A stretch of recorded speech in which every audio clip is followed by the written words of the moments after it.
tofu picadillo. Yehey! Una muna nating ipe-prepare yung tofu. Ito bali yung gagamitin nating protein source. Pinreezer ko muna yung tokwa ng 24 hours. Tapos tsaka natin tinow. Yung reason nito bakit natin siya pinreezer, para pagka tinow natin, matanggal lahat ng excess water. Kasi kailangan nating ma-achieve yung texture niya eh. Kailangan kasi texture nito yung parang giniling eh. Tapos dudurugin na ngayon natin.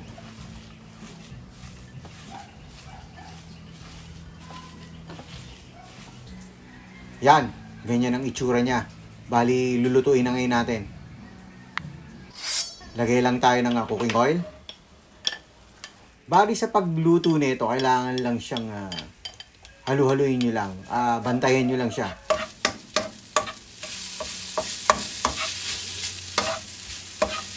Tapos isi-season natin siya ng salt, pepper, at saka paprika. Kailangan lang natin itong mag-golden brown. Medyo crispy siya ng konti para nung magmukha talaga siyang giniling.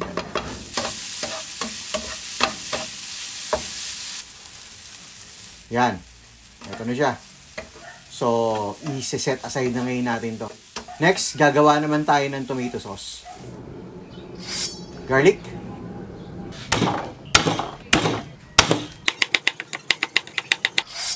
White onion.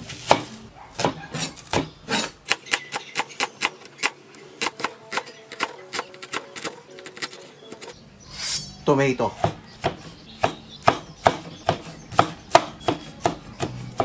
Tapos ipapan-seared natin siya. Gamit tayo ng cooking oil. Then lalagay na ngayon natin yung garlic, white onion, at saka yung tomato. Tapos lalagyan natin ng 2 cups ng water. Then ibe-blender natin siya.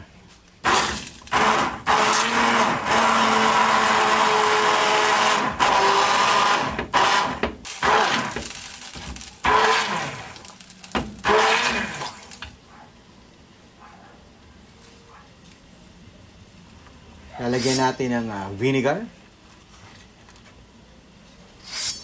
Tapos season natin ng salt and pepper. Bali, wag nyo munang hahaluin para maluto yung vinegar. Pagka malapot-lapot na, okay na yan. I-set aside na ngayon natin yan. Then prepare na ngayon natin yung bell pepper.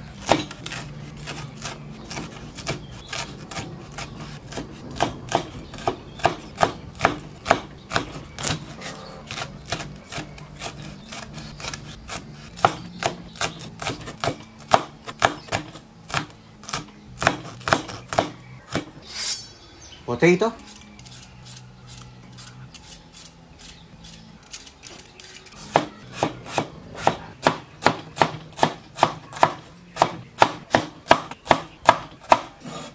Lutuin na ngayon natin siya. Lagyan na natin yung bell pepper.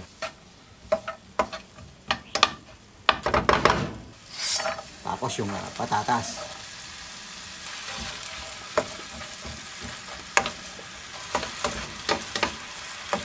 Gagamit tayo dito ng mixed veggies.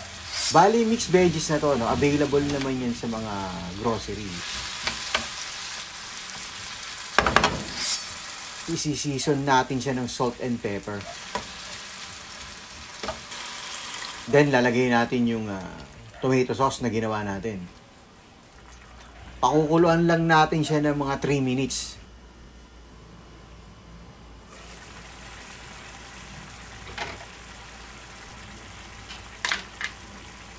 Yan. Tapos, lagay na ngayon natin yung tofu na niluto natin.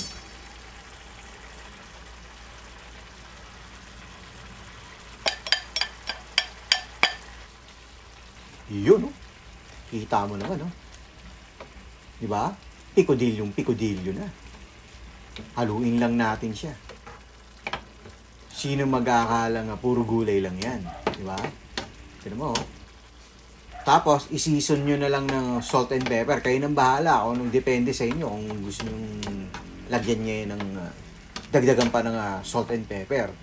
Pwede nyo rin lagyan ng raisins siya kung gusto nyo. Nasa sa inyo yan. Yan! Luto na ang ating tofu picadillo. Yehey!